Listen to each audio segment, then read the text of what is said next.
애널리스트들이 뭐 역사적 PBR이나 역사적 PER이나 이런 거 갖다 대면서 목표 주가를 할 때도 저는 계속 얘기를 했어요. 그렇지 않다. 지금 전형적으로 이 그로스가 올라가는 이런 사이클이 앞으로 보이고 그게 유지될 건데 왜 이걸 옛날 같이 시크릿하게 보느냐.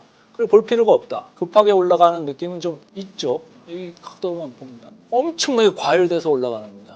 그거는 그렇게 과열된 것 같잖아요. 아, 그래요? 신용장부가 물론 쭉 올라와 있죠. 23조까지 올라와 있습니다. 근데 이제 일부 전문가분들은 그런 거죠. 23조, 와, 많이 올라와 있다. 근데 제가 얘기하는 건 뭔가요? 최근 10달 동안에 시총이 1,100조가 늘었습니다. 연초 대비해서 말이죠.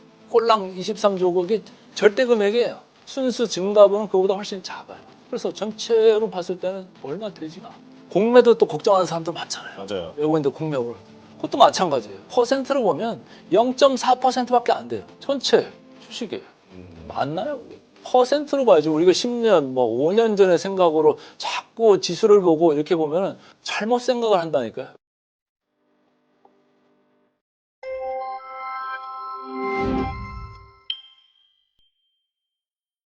강관우 더 프리미어 대표님과 함께하겠습니다. 어서 오십시오. 안녕하십니까. 네.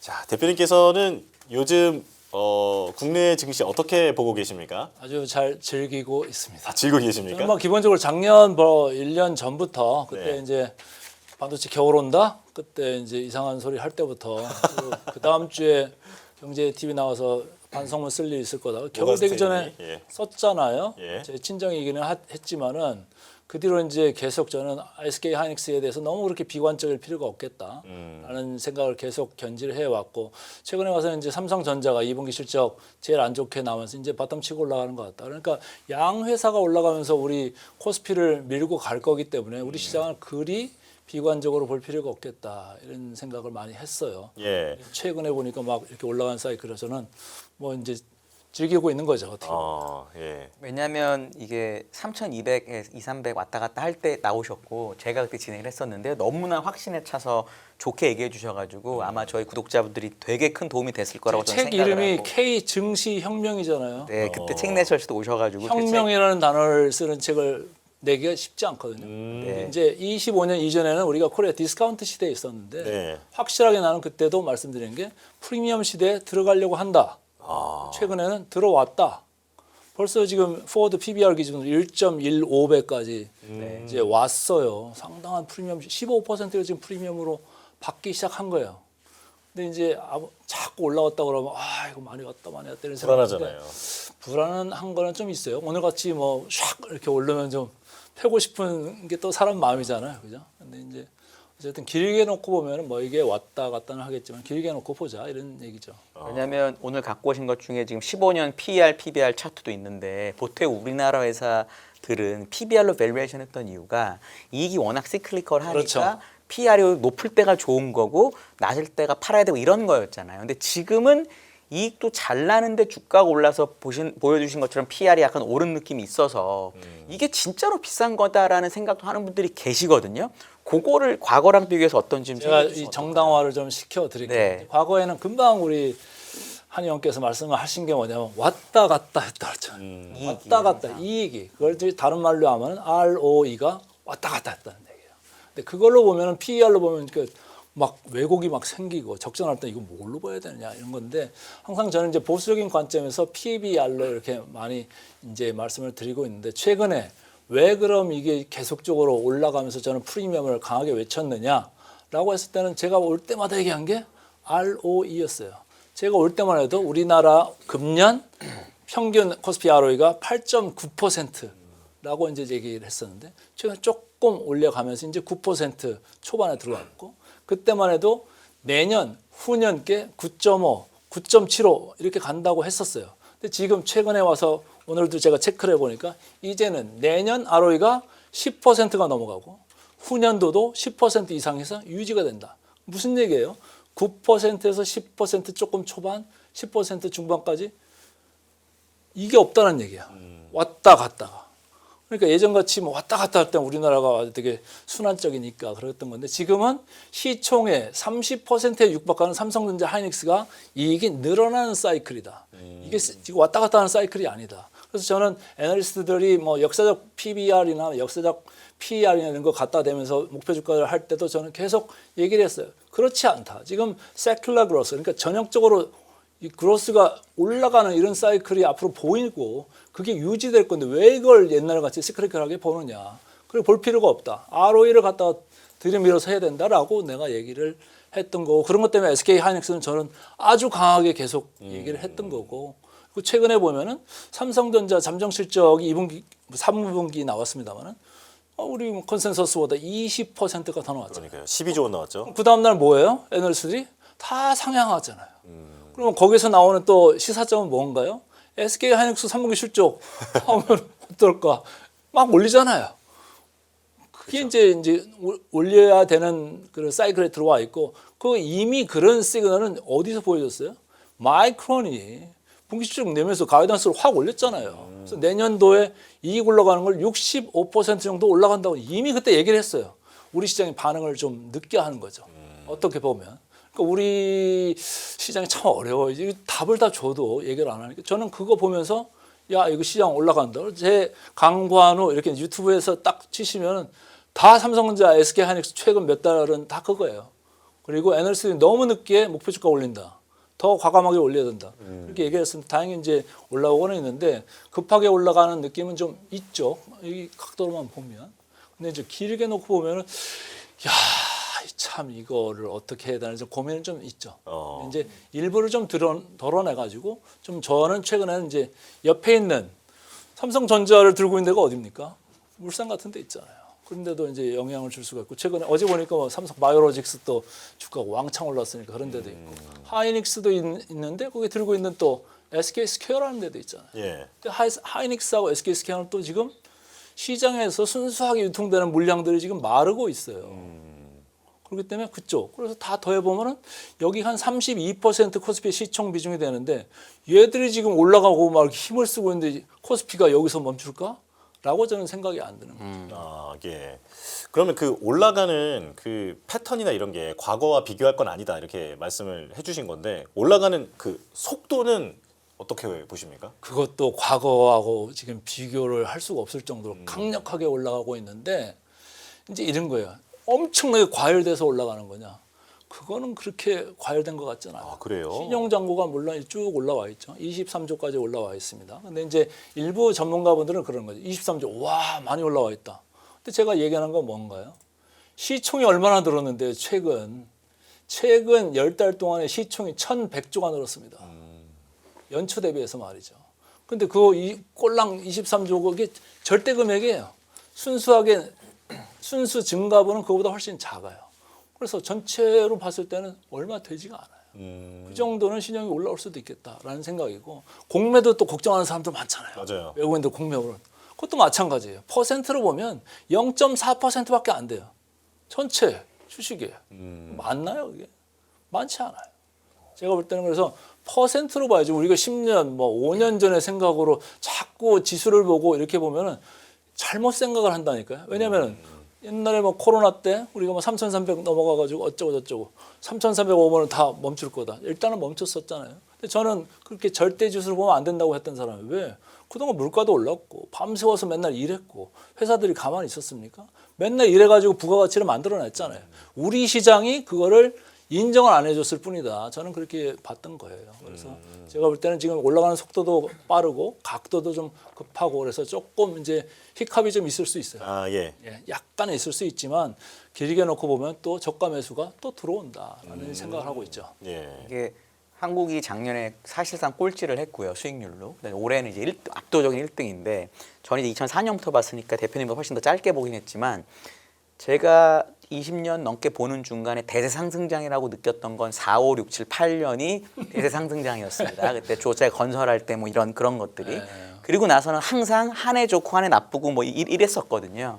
그리고 그 전에 제 선배님들 말씀 들어보니까 뭐 IT 버블 때나 80년대 중반이나 이럴 때 빼고는 한국은 항상 퐁당퐁당이었다. 근데 아까 얘기하신 것처럼 이제 반도체 실적이 많이 나오니까 ROE가 좋아져서 이번에 대세 상승장이다라는 건데 아직도 사람들이 의심하는 게 이익이 늘어나는 게 반도체가 아니라 뭔가 좀 가시성 있는 업종이면 좋을 텐데 예를 들어 8월 말만 해도 하이닉스 24만 5천 원일 때 물론 대표님은 그렇게 얘기 안 하셨지만 많은 분들이 하이닉스 HBM 경쟁이 심하고 뭐 이런 얘기 많이 했었잖아요. 그럼 반대로 말하면 이렇게 좋았던 게 갑자기 나빠질 수도 있는 거잖아요. 나빠질 수도 있는데 바게닝 파워가 어딨나를 이제 봐야죠. 네. 협상력이. 지금 뭐 엔비디아하고 가격 교섭하는데 하이닉스가 막 세게 부르니까 열받아가지고 있는 거 아니에요? 그렇다고 뭐 엄청 지금 자를 수가 있어요. DRAM 만드는데 전 세계 몇 군데나 있게요. 뭐 중국 빼면 이제 세 군데예요. 근데 기술력으로 HM4가 진짜로 잘 될 거냐 말 거냐 그게 문제인 거잖아요. 아직도 어디 뭐 수율이 이제 확실하게 이제 어나운스된 데는 없으니까. 근데 이제 여기서 이제 관전 포인트는 그런 거죠.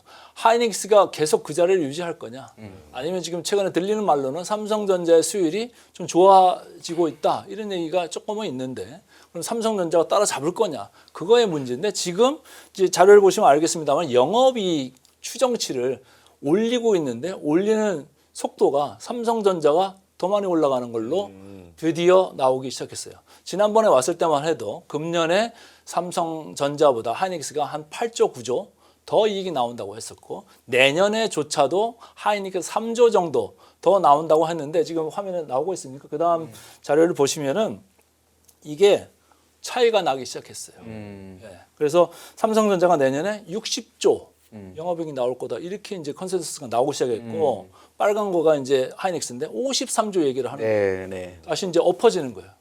그래서 제가 볼 때는 여기서부터는 이제 외국인들이나 기관들이 어떤 전략을 펼칠 거냐라고 봤을 때는 이미 삼성전자는 빈집 50.0% 밑으로 갔다가 빨리 올라와가지고 외국인 지분율이요. 외국인 지분 네. 이렇게 쭉 올려놓고는 있습니다만은 너무 많이 비워놨던 거를 지금 급하게 채우고 있는 거예요. 예. 작년에 주창 팔았던 거에 이제 반도 못 채웠어요 아직도. 그래서 제가 2달 전인가 이제 방송 나와서 앞으로 외국인들이 혹시라도 삼성전자를 10조 정도 사면 삼성전자 주가가 벌떡 일어날 겁니다. 뭐 다들 웃었죠. 근데 저는 그때 무슨 생각으로 한 거냐면 너무 비워놨다.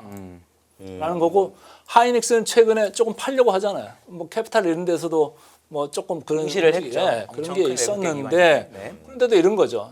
트리밍이라고 하잖아요. 뭐 한도 보유 한도 비중을 넘어가면 슬슬 빼고 딴 쪽으로 가야 되잖아요. 네네. 그런 건 이제 딴 기관이 또 없는데 빈 데서 이제 받고 그러는 건데 어쩔 수가 없어요. 근데 회사가 뭐 외국인 판다고 내려가는 것도 아니고 외국인 산다고 올라가는 건 아니지만 회사 자체가 어쨌든 삼성전자 올라가는 그 속도만큼은 아니지만은 하이닉스도 이익이 상향 조정되고 있다. 그 생각을 예. 저는 보면서 전체적으로 이쪽에서 밀고 가는 힘이 대단하다. 그리고 미국 중국과의 이 갈등 사이에서 우리나라의 제조업의 경쟁력이 더 부각이 되는 것 같아요.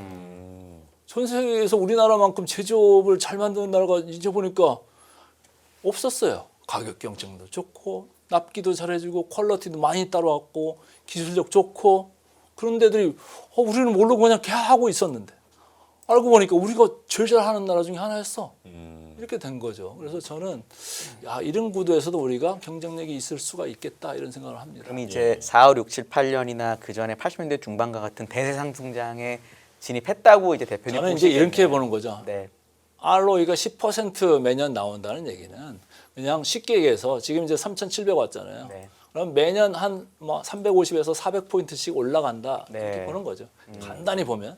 근데 그거는 이제 지금 보이는 명목 ROE만 그래요. 네. 우리가 지금 반영 안 하고 있는 게 뭐죠? 상법 3종 세트 이런 걸 반영을 주가에 지금 안 하고 있어요. 무슨 얘기냐면 수치적으로 반영 안 했어요. 왜? 아직 배당금을 주지 않았잖아요. 연말 기준으로 내년 그러면 초에 배당 페이아웃, 그러니까 배당 성향을 작년의 평균이 연평균 27% 되는데 그걸 정부에서는 뭐 30%나 35%나 뭐 올리라는 거잖아요. 단박에 이렇게 35%로 올라가지는 않겠습니다만은 어쨌든 올라간다고 하면 배당 성향이 올라가면 밸류에이션 멀티플이 좋아지는 거잖아요. 그런 게 있고 그다음에 그 배당 불리고 와서 이게 아직 정해지지가 않았잖아요. 근데 어쨌든 우리가 연말에 볼 수 있는 큰 이벤트 중에 하나가 될 수가 있겠다. 네. 아직 안 들어와 있어요. 그다음에 세 번째는 자사주 소각 그 의무화. 이것도 상법 3차 개정이 뭐 지연되네 만에 이렇게 이제 얘기들이 있습니다만 제가 볼 때는 뭐 11월 늦어도 12월에는 될 수 있다고 보면은 그 단박에 뭐 한 3, 4%는 코스피가 움직일 수 있는 이런 요소들이 있어요. 그리고 다 짓게 한다고 보면은 이런 이벤트도 남아 있다. 그리고 제가 그때도 말씀을 드렸던 것 같은데 28년 6월에 우리 MSCI 디벨롭드 마켓 선진국 지수에 이제 편입을 확정적으로 할 거냐 말 거냐를 27년 6월까지는 그때 어나운스가 되잖아요. 그러면 그 전까지 우리는 뭘 해야 돼? 그걸 한 발짝 한 발짝 가는 건데 지난번에 우리가 뭐 했습니까? 외환 시장을 갖다 24시간 돌아가게 하겠다라는 거잖아요. 그런 게 MSCI 우리 이머징 마켓 할 때도 되게 불만 사항으로 그 사람들이 매번 지적했던 거예요. 근데 우리는 외환 시장이 흔들리면 안 되니까 그런 입장에서 계속적으로 이제 관료들이 이렇게 했던 건데 이번에 이제 그런 거를 좀 자율하면서 MSCI에서 요구하는 거를 하나씩 지금 가고 있는 거고 지난번에 이재명 대통령이 미국 가가지고 제일 마지막 날은 뭐 했어요? 투자 설명회를 했잖아요. 거기서 여기 모건 스탠리에서 관계자 오셨나요? 그때 물었잖아요. 그 관계자가 무슨 관계자예요? 제가 볼 때는 MSCI 거기 이머징 마켓, 디벨롭드 마켓 이거 하는 사람인 거예요. 우리 지금 잘하고 있다고 얘기하는 거잖아요. 우리 뭐죠? 준비하고 있다는 거예요. 그럼 그런 리레이팅을 생각한다고 하면 좀 길게 놓고 보자라는 이제 생각인 거죠. 예고된 이벤트들이 많이 있으니까 좀 더 긍정적으로 전망을 해주셨는데 아까 전에 잠깐 외국인 말씀을 해주셨는데 그 요즘 환율이 걱정이잖아요. 환율이 이렇게 지금 높아져 있는 상황인데도 외국인 수급은 어떻게? 그러니까 우리가 이어지고 교과서적으로 얘기할 때 저도 이제 애널리스트들 이제 티칭 할 때 보면 환율 가지고 이제 야 환율하고 우리는 좀 역의 상관관계가 있고 그리고 뭐 환율로도 좀 먹고 싶고 주식으로 먹고 싶은 외국인들이 들어올 수밖에 없을 거다 이렇게 얘기했었는데 최근에는 또 그런 모습이 아니어가지고 조금 당황스러워요. 이제 미국 달러화 지수가 강세로 조금 도는 이런 측면도 있고 우리나라에서 이제 통화가 조금 늘어나는 이런 얘기들이 있잖아요. 그러니까 양쪽에서 그런 이제 압력이 있고 또 아시아 통화가 일반적으로 전체가 이제 약세권으로 들어가다 보니까 같이 이제 어울려서 그런 건데 과연 여기서 뭐 예를 들어서 뭐 1,500을 뚫고 갈 거냐 그런 건 아닌 것 같고 지금 일단 우리나라 아주 특유의 지금 이제 키 이슈가 그런 것 중에 그게 이제 부각되고 있잖아요. 달러 스왑. 네. 이걸 갖다가 딜던 될 거냐 말 거냐 그거에 대해서 3,500달러 어디 있습니까? 그거 한꺼번에 하면은 막 공격하면 어떡하게 해요. 그래서 그런 게 조금 시장 그 환율에 반영되고 있는 거 아니겠냐. 근데 우리 시장 외국인들은 그런 것보다도 지금 삼성전자 하이닉스 하기 바쁜 거예요. 그거 가지고 플래그 하기 바쁘다라는 생각으로 저는 보여지고요. 그래서 환율을 약간 애써 외면하면서 외국인들을 지금 플레이를 하고 있다 이렇게 보는 거죠. 예. 이게 혹시 일본하고 비슷해지는 게 아닌가라고 좀 요즘 가끔 생각을 하는데 일본이 플라자 합의 때는 주가도 오르고 엔화도 강세여서 일본 자산이 10배씩 올랐거든요, 결국은. 근데 이제 아베노믹스가 들어오고 나서부터 13년부터 어떤 일이 벌어지냐면 엔화가 약세일 때 주가가 오르고 엔화가 강세일 때 주가가 빠졌었거든요. 지난 12년 동안 요즘도 그렇고. 한국도 혹시 약간 일본화가 되고 일본식 부스트업이 되고 재정을 푸는 쪽으로 가고 이러면서 약간 환율하고 주식의 관계가 전통적인 관계가 바뀌는 이게 전환점이다라고는 못 볼까요? 일본 경우만 가지고 이걸 설명하기 좀 그렇고 지금 보면은 우리가 TV나 뉴스에서 보는 게 뭐예요? Everything rally잖아요. 네. 다 랠리예요. 다 랠리. 그러니까 돈 가지고 있지 않고 무슨 자산이 됐든 다 랠리예요. 금도 랠리, 은도 랠리, 예? 비트코인만 좀 왔다 갔다 하고 있는 거 지난 같고. 한 달 동안 가장 안 좋은 자산이죠. 네. 예, 우리나라 시장이 가장 어떻게 보면 위험 자산 중에 하나인 건데 네. 가장 랠리를 많이 했어요. 그러니까 이게 지금 통화나 뭐 이런 거 뭐 미국도 문제가 있고 우리나라도 지금 계속 이제 흘러나오고 있는 네. 이런 거니까 인플레이션에 대한 우려, 그 통화의 이 화폐의 가치가 떨어진다는 거에 대한 우려 이런 게 좀 있는 가운데 우리 같은 경우는 이제 이런 거죠. 부동산 시장을 지금 꽝 이제 옥죄려고 하잖아요. 거기에 있는 게 우리 가계 자산의 70%가 넘어가요. 네. 거기서 조금만 넘어와도요 어마어마합니다. 서학개미가 조금만 돌아와도요 어마어마해요. 지금 외국인들이 작년에 판 거에 지금 반도 안 샀어요. 그런데도 지금 지수가 벌써 3,700에 와 있습니다. 다 사면은요 제가 볼 때는 더 올라가요. 예, 그래서 외국인 지분율 전체 코스피로 왔을 때는 지금 한 34%, 35% 거기까지 왔을 거예요. 상당히 올라왔는데 그 삼성전자로만 치면 외국인이 샀던 거 아직 반밖에 안 왔다. 아, 예. 그 부동산 언급 잠깐 해주셨는데 사실 정부는 부동산 쪽에 돈줄을 주식시장 쪽으로 계속 틀려고 지금 그런 방향으로 하고 있는 것 아닙니까? 그런데 이제 부동산 쪽의 얘기를 들어보면은 갈 리가 없다. 뭐 이게 좀 부정적으로 좀 원래 보는 오래 하시던 돈의 분들이 성격이 있지 않을까? 다르잖아요. 예, 예. 저희가 어떻게 이제 증권회사 다닐 때도 부동산 좋아하시고 많으신 분들은 가서 얘기해봐야 그냥 예? 경읽기예요. 네. 그 돈은 그 돈이고 이 돈은 이 돈이고 그런 건데 제가 볼 때는 이제 시간이 지나면 올 수밖에 없는 그런 그렇습니까? 쪽으로 가지 않겠느냐 이런 거예요. 네. 그리고 혹시라도 보유세 같은 게 혹시라도 턱 나온다라고 하면 그때부터는 조금 심각해지죠, 사실은. 예고가 되어 있는 길이긴 하죠. 그래서 제 책에서도 제 K증시금 책에서도 그레이트 로테이션의 가능성이 있다. 지금 진입하려고 한다. 그런 얘기를 썼어요. 자금이 아주 이쪽으로 머니무브가 이제 생기기 시작할 거다라고 그러는데 웬걸요? 개인 투자자 지금 막 열심히 팔아가지고 나가기 바쁘잖아요. 제가 네. 책 쓴 거가 무색하게.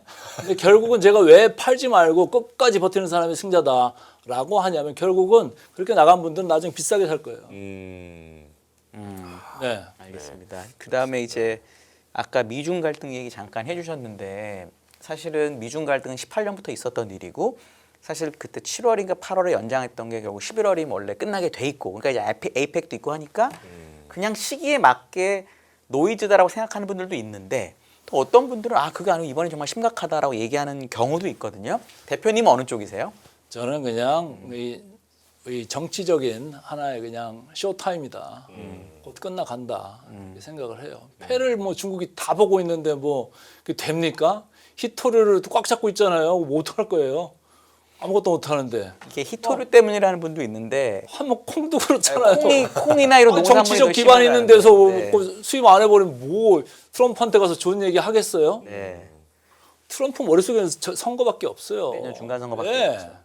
근데 그걸 어떻게 그냥 지금 감당이 안 될걸요? 히토류 때문이 아니라 사실은 아까 지금 정확히 대표님 얘기하신 것처럼 콩하고 뭐 이런 거 수입 안 한다는 거에 아주 경기를 했다라는 얘기도 그쵸. 있어서 아니, 지난번 생각을 해보세요. 트럼프 되자마자 우리 전 세계 시장이 어땠어요? 또 한번 홍역을 한번 네. 겪었잖아요. 그때 미국에서 뭐 했습니까? 다 데모하고 난리 났잖아요.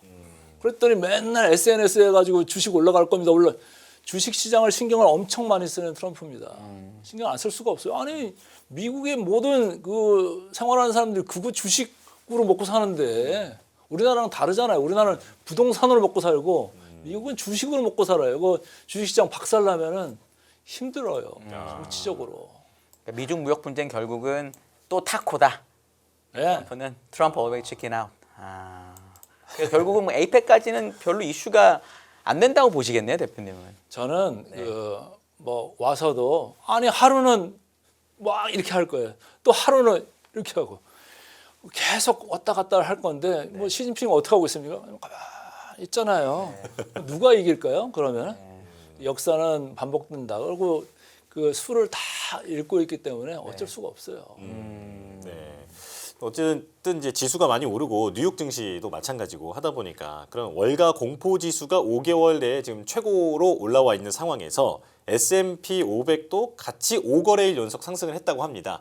이게 1996년 이후에 처음 나타난 현상이라고 하는데 어떤 의미인지 좀 설명해 주실까요? 공포지수 빅스는 이제 변동성 지수죠. 변동성이 있는 건데 이제 어쨌든 최근에 스파이크가 한 3일 정도 있었잖아요. 예, 그래서 22, 20일 여기 이제 온 건데 뭐 이게 S&P나 이렇게 지수 올라가면서 빅스 같이 올라가는 것도 참 보기 드문 이런 일은 맞아요. 근데 이제 조금 걱정은 되죠. 왜 맨날 고평가됐다고 하고 연방 정부는 셧다운을 하고 뭐 그러니까 일부는 도망가고 한쪽에서는 또 금 안전자산의 상징 아니겠습니까? 그거 올라가고 또 뭐 약간 의심을 받았던 미국 국채까지도 수익률이 저렇게 떨어지면서 막 채권 시장 강세로 가버리고 그러니까 한쪽에서는 야 이거 도망가야 되는 거 아니야? 뭐 이런 생각도 하는 거고 네. 또 한쪽에서는 저는 어제 이제 다른 방송 가서 그랬어요. 어제 그러니까 야간에 미국에서 이제 시장 열리기 전이죠. 이거 중간 이동평균선, 중기 이동평균선 이제 다 닿고 지금 RSI가 50 정도에서 머물고 있는데 내가 볼 때는 이거 위로 튈 것 같다. 라는 얘기했어요. 충분히 뭐 조정받고 싶은 타이밍에 이런저런 이슈 나와가지고 조정을 살짝 받은 거고 받았죠. 또 올라갈 수 있다. 그러나 싸지는 않다. 근데 세상이 그게 거의 뉴 노멀이 된 것 같이 지금 끌고 가고 있어요. 근데 그걸 사는 사람들이 누구게요? 저가로 내려면 우리나라 사학개미들이 사서 올리고 있어요. 그래서 미국 헤지펀드 매니저들 아주 골탕을 먹이고 있다니까요. 옛날에 그런 거 해가지고도 2차 전지 때문에 우리가 2차 전지 막 올렸는데 그걸 쇼쳐가지고 잘린 펀드 매니저도 있잖아요. 네. 한국 걸 쇼쳐서 서학개미들 네. 대단합니다. 네. 그래서 이 방송 보는 분들도 서학개미들이 이제 꽤 있으실 텐데 제가 볼 때는 거의 뭐 뉴 노멀이 돼 있는 거 아니야. 지금 금리 인하 사이클로 들어가는데 여기서 이걸 엄청나게 막 두드러 패가지고 금리 인하라는 게 뭐 양면이 있잖아요. 뭐 좀 이렇게 내려갈 때 안 좋게 보는 네. 측면도 있는 거고, 야 내려가니까 멀티플 좋게 봐주자 이런 또 측면도 있는 건데, 제가 볼 때는 멀티플을 좋게 봐줘야 되는 그런 그 골디락스 이런 그런 상태가 아니겠느냐 이렇게 봐요. 다만 이제 걸리는 거는 항상 고평가돼 있고, 그리고 뭐 RSI가 70 이상 돼서 막 장기간 머무르는 때가 많잖아요. 네. 한번 충격받으면 또 이런 식으로 한 번씩 히컵이 있을 수가 있다. 그러나 조금 지속될 가능성이 있는 거는 금리 인하 사이클로 이제 들어가고 있고, 뭐 파월 의장도 또 그런 코멘트를 하잖아요. 시장에다 네. 던져주잖아요. 지금 안 할 수가 없다. 예. 어떡합니까? 시장이 견딜 수 있다고 저는 봅니다. 아까 셧다운 얘기 잠깐 하셔가지고 이제 역사적으로 셧다운이 주가에 큰 영향을 미친 적은 정말 단 한 번도 없지만 이번에는 너무 장이 좋잖아요. 그러니까 이럴 때는 이런 게 이슈가 될 수 있어서 걱정하는 분들도 있었는데, 이게 조금 장기화돼서 뭔가 주가를 흔들릴 수 있는 요인이 될 거냐에 대해서는 혹시 어떻게 생각하세요? 장기화 역사적으로 최장이 35일이라고 네, 그것도 있더라고요. 트럼프 때였죠. 네, 트럼프 때였죠. 네. 네. 근데 이제 어쨌든 장기화 그거보다 더 장기화 될지는 모르겠어요. 네. 뭐 민주당하고 공화당하고 너무 이제 첨예하게 이렇게 이제 다르니까. 네. 근데 좀 멀어지면은 좀 힘들어 할 거예요. 시장이. 그거는 저번보다 더 길어지면 우리는 지금 이제 애써 무시하려고 하잖아요. 네. 뭐 이제 곧 될 건데 뭐 될 건데 이렇게 생각은 하지만 만약에 이제 한 달 넘기고 간다? 그러면 조금 달리 보기 시작할 거예요. 무슨 구실을 찾아서라도 좀 뭐라 그럴까요? 차익 실으라고 도망가려는. 에이펙 지나서까지 되면은 그게 한 달 넘어가는 거거든요. 그래서 네. 11월 초중순 뭐 고기가 제일 이제 제가 중요한 타이밍이다 이렇게 보는 거죠. 예. 그 주요 경제 지표들 발표도 밀리고 있는데 그 어떤 식으로 나올 거라고 예상하십니까?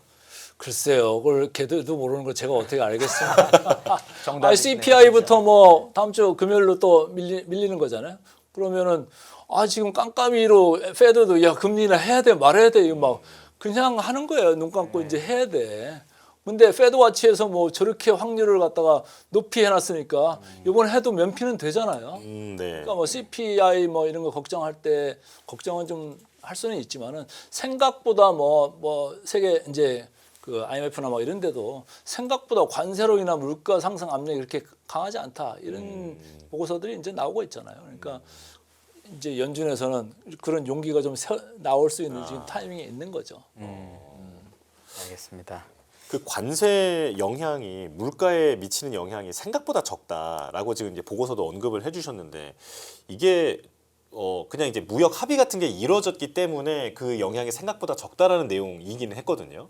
근데 실제로 관세가 물가에는 앞으로 영향을 이렇게 제한적으로 줄 거라고 보십니까? 미국 물가에는 영향이 있을 수는 있죠. 관세 때리면 누가 돈을 많이 내요?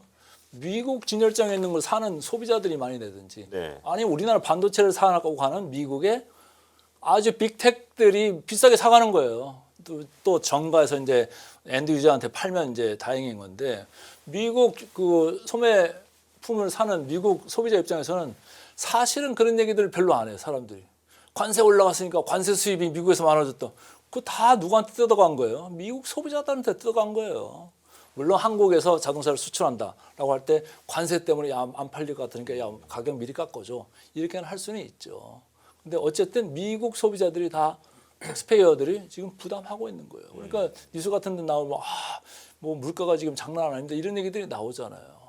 근데 이제 그런 게 또 기고 효과가 26년 하반기로 가면서는 또 기고 효과가 있을 수가 있어요. 금년 하반기에 내년 상반기에 좀 올랐던 게 내년 하반기부터는 또 베이스 이펙트 때문에 내려갈 수도 있는 그런 게 있으니까 이제 장기로 볼 때는 이게 아주 고물가 뭐 이것만 아니면은 견딜만 하다. 이거는 트랜지토리하다 이렇게 이제 보는 거죠. 그래서 만약에 물가가 말씀하신 것처럼 그렇게 일시적이라면 금리 인하는 거의 확정적인 거잖아요. 네. 근데 아까 잘 지적해 주신 것처럼 금리 인하가 빠르게 많이 되면 오히려 금리 인하기에 주식이 많이 빠지고, 반대로 금리 인하가 몇 번만 안 되고 천천히 되면 보통은 이제 버블을 유도했었는데 이번에 금리 인하는 어느 쪽이라고 그럼 보시나요? 저는 뭐 경기를 뜨뜨미지근하게 계속 살려놓는 쪽으로 갈 거다 이렇게 보는 거예요. 그렇기 때문에 시장이 그렇게 크게 안 밀릴 거다 이렇게 보는 거고 최근에 이제 단기채하고 뭐 장기채 보면은 이 정상적으로 이제 보이는 구간으로 들어오고 있잖아요. 10년물이 4% 정도, 네, 그럼 지금 2년물이 3.5 스프레드가 지금 한 뭐 52, 50 정도 3bp, 됩니다. 50bp 정도 이 정도까지 이제 돼 있으니까 이제 거의 뭐 정상적인 범주 내로 들어오고 있다. 그래서 크게 쫄 거 없다 이런 생각으로 보고 있어요. 만약에 10월에 혹시라도 금리를 안 내리는 건 오히려 더 리스크인가요? 아, 그럴 수 있죠. 혹시 예. 거의 다 내린다고 보니까. 네, 그렇죠. 네, 알겠습니다. 시장이 먼저 달렸기 때문에 그렇죠. 그렇죠. 알겠습니다. 자, JP모건의 제이미 다이먼이 경고를 했는데 미국의 자동차 부품 업체 퍼스트 브랜즈 그리고 중고차 금융 회사인 트라이컬러의 파산을 두고 이게 신용 경고를 했습니다. 바퀴벌레가 한 마리 있는 걸 보면 더 있을 가능성이 있다. 이렇게 얘기를 했는데 신용 문제가 확대될 가능성에 대해서는 어떻게 보십니까? 언제든지 역사 중에는 항상 후진대는 가요. 크레딧 마켓이 다 알아서 걸러주잖아요. CDS는 뭐 그냥 폼으로 있는 게 아니잖아요. 항상 하이힐드 쪽도 이렇게 지금 문제가 되면은 진짜로 막 하이힐드 쪽이 매일 뉴스에서 하이힐드 제거 어쩌고 저쩌고 스프레드가 급등을 했네 뭐 이렇게 나올 거예요. 지금 뭐 그 정도까지는 아니잖아요. 언제든지 나올 수 있는. 우리도 뭐 보세요. 맨날 중소상공인들 뭐 맨날 죽겠다고 하고 자영업자들 맨날 뭐 문 닫는 데가 많다. 은행의 연체율 높아지고 있다. 근데 이슈가 있습니까? 없어요. 프로비저닝이나 다들 매니지먼트가 다 그런 거 하라고 방어하라고 돈 받고 있는 거잖아요. 그러니까 그런 거를 예측 못하고 예상 안 하고 그냥 슬쩍 가면 그게 이제 문제인데 충분히 방어하면서 프로비저닝 쌓으면서 가면은 괜찮다 저는 그렇게 보는 거죠. 시스템적으로. 제이미 다이먼은 원래 기본적으로 워낙 보수적이라서 사람들이 지금 약간 양측이 비슷하게 돼가지고 안 듣고 있는데 그래도 이분이 너무 잘 아시겠지만 리스크 관리 출신으로 JP모건을 네. 사실 훨씬 시티보다 작았던 회사를 인수해서 이렇게 키워서 약간 월가 황제처럼 됐는데 원래 고장난 시계도 하루에 2번은 맞는다고 이번이 그럴 수 있는 가능성이 왜냐하면 보통 이제 옛날에 리만 사태도 보면은 뭐부터 시작해서 결국 리만에 망해서 끝났잖아요.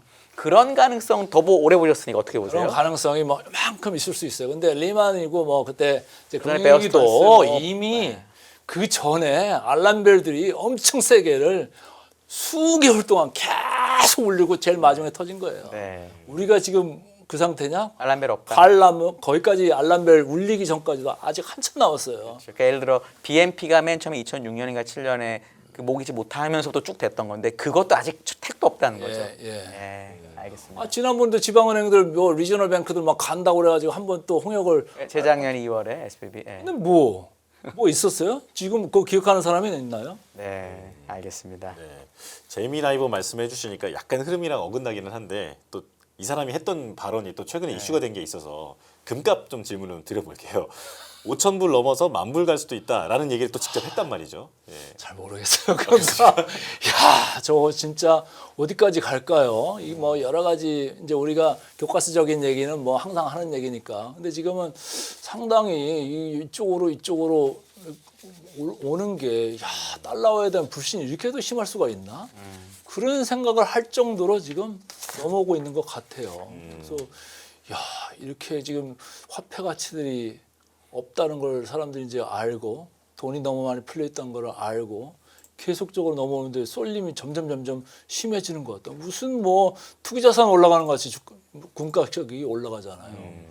이렇게까지 올라갈까?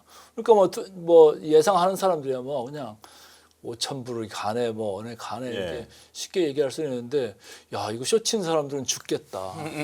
이런 생각을 하는 거죠. 이제 저도 잘 모르겠어요. 금값이 어디 갈지는. 네네. 근데 뭐 안전자산이고 그만큼 돈의 가치가 떨어진 거는 맞다 이렇게 보고 있습니다. 네. 네. 우리 대표님이 저번에 너무 반도체를 잘 얘기를 해주셔서 수익 본 분들 많을 것 같은데 반도체가 또 하이닉스같이 큰 주식이 2달 만에 거의 2배가 올랐단 말이에요.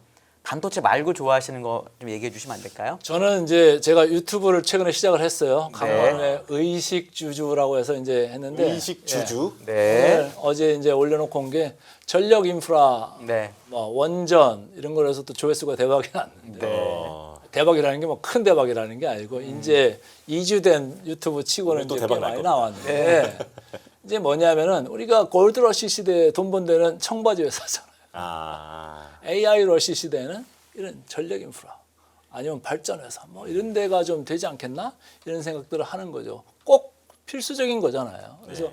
우리가 강원랜드 가면 그 근처에 뭐가 많아요? 천당포가 많아요. 천당포. 선시함이 많죠. 예, 그래서 그런 이제 맥락에서 저는 그런 쪽이 근데 이제 밸류에이션으로 보면 뭐 항상 논란거리예요. 미국 이제 전력회사일 때 말하시는 거죠? 지금 현재는. 우리 것도 예를 들어서 것도? 예, 근데 내러티브로 이제 가는 측면이 좀 전력 많잖아요. 기기 회사. 아, 예, 네네. 근데 이제 그런 건데 미국에서 워낙 이제 원전이나 뭐 오클로라가 됐든 SMR이 됐든 막 가니까 여기서도 뭐 그거를 애써 무시할 수는 없다 이런 생각으로 이제 보는 분들도 많은 것 같고 전력 인프라 관련돼서 우리나라 또 단납기 이런 것도 잘하고 네. 그다음에 영업이 뭐 나오면 항상 뭐 서프라이즈로 나오고 있고 특히 뭐 해외 비중 많아지는데 해외 쪽 마진이 엄청나게 좋거든요. 네.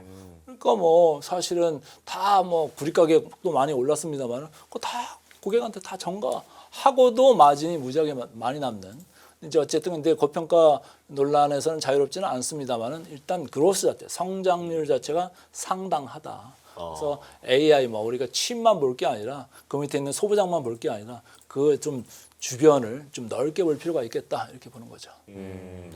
근데 말씀해주신 그런 흐름 때문에 사실 원자력주가 요즘 이제 각광을 받고 있는데 원자력주의 전망도 좀 궁금하고요. 그리고 신재생 쪽은 어떻게 보시는지. 저는 우리 정부가 뭐 이제 취임한 지 얼마 몇 개월 안 됐습니다만은 제 생각으로 틀린 게 딱 하나가 있는 게 이게 원전 쪽이에요.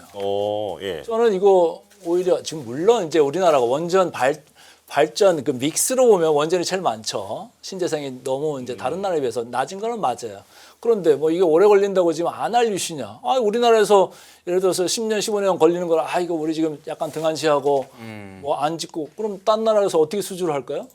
야, 니들도 안 짓는데 뭘 여기 와서 뭘 무슨 얘기를 해? 네. 그러지 않을까요? 근데 이제 제가 공학도들한테 물었어요. 전기를 전공한 사람들한테 묻고 데이터 센터를 직접 이제 관련한 이런 사람들한테 물으면은 태양광이나 풍력으로 한 전기 그 퀄리티 가지고는 데이터 센터를 운영하기 좋지 않다는 거예요. 이 퀄리티가 화력이나 원전 이런 게 합당하지 이 태양광이나 풍력 이런 햇볕이 났다가 구름에 가렸다가 바람이 불었다가 안 불었다가 그럼 다시 이거를 재처리를 해야 되는 거죠. 꼭 왜 꼭 거기에다가 이렇게 가야 됩니까? 저는 이게 그럴 필요 없다. 그리고 유럽 보세요. 다 신재생으로 갔다가 돌잖아요. 왜 할까요? 정전 사태 나오고 스페인에서 이러니까 그런 거겠죠. 그 신재생으로 해결이 안 되는 부분도 있다는 걸 알자. 저도 이제 제 유튜브에서 그래가지고 저는 생각이 다릅니다. 그래서 했는데 그 다음 날은 깜짝 놀랐어요. 왜요? 조회수가 갑자기 확 튀어가지고 네.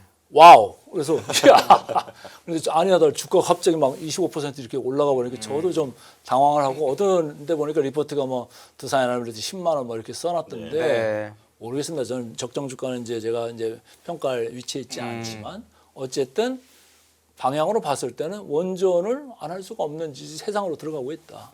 거죠. 예. 네. 그렇다면 그 에너지 전력 그 공급 축 중에 하나가 또 ESS가 있을 텐데 지금 오늘도 배터리주들이 이제 관심을 많이 받았거든요. 네, 궁금해하시는 분들이 많을 것 같습니다. 배터리 쪽 전망은 어떻게 보세요? ESS는 이제 매출 비중으로 봤을 때 아직도 상당한 비중은 아니에요. 예. 그래서 뭐 기대감은 이제 많이 있잖아요. 네. 근데 거기가 마진이 그럼 상당히 확보가 되는 쪽이냐? 그런 것도 아닌 것 같아요. 이번에 그 블랑거 예. LG 에너지 솔루션인가요? 예전? 네. 예. 그것도 ESS고 ESS는 예전부터 불이 가끔씩은 또 났었고 그래서 여러 가지 이슈가 있는 거예요. 근데 시장이 엄청나게 커질 거는 맞아요. 맞는데 얼마 정도의 마진을 확보하고 커질 수 있느냐? 그걸 이제 우리가 좀 따져봐야 된다. 어제 오늘 이 시간지가 상당히 강하게 올라갔잖아요. 강하게 올라갔습니다만 이게 한번 그러다 말지 더 할지는 뭐 전문가들이 더 이제 말씀을 하실 수가 있습니다만은 저는 EV 시장 자체가 생각했던 것보다 이렇게 폭발적이지는 않는 것 같다. 그래서 지금 뭐 미중 갈등 가운데 우리가 이제 반사이 고는 그쪽으로 지금 어떻게 보면 주가가 최근에 며칠 동안 이제 반영이 된 건데 좀 두고 봐야 된다 이렇게 판단을 좀 유보를 하고 있습니다. 예. 자, 이제 1부를 마칠 시간이긴 한데 딱 마지막 하나 질문만 드리겠습니다. 대표님께서 보시기에 코스피와 S&P 500 둘 중에 어느 쪽이 더 당연히 전망을 보십니까? 코스피죠. S&P 500은 지금 선행 PR로 23배가 있습니다. 오늘 뭐 우리 시장 또 올라와 3,700을 상회를 했습니다만 우리 선행 PR로만 달걀달 달걀로 이렇게 비교를 한다고 보면 11.1배 수준이에요. 이게 높다고 할 수 있을까요? 우리가 15년 평균 그 밸류에이션을 봤을 때 겨우 플러스 1시그마에 와 있다. 저는 제가 얘기할 때 PBR로도 많이 얘기를 합니다만 저는 플러스 2시그마까지 갈 수가 있다. 우리가 그런 체력을 가지고 있다 이렇게 생각을 하고 있습니다. 그래서 S&P 그리고 우리 코스피 당연히 저는 코스피입니다. 유튜브 채널명 뭐라고 하셨죠? 강관우의 의식주주. 아마 많은 분들이 예, 구독하실 것 같습니다. 자, 여기서 1부 마치겠습니다. 강관우 더 프리미어 대표와 함께했습니다. 고맙습니다. 감사합니다. 네.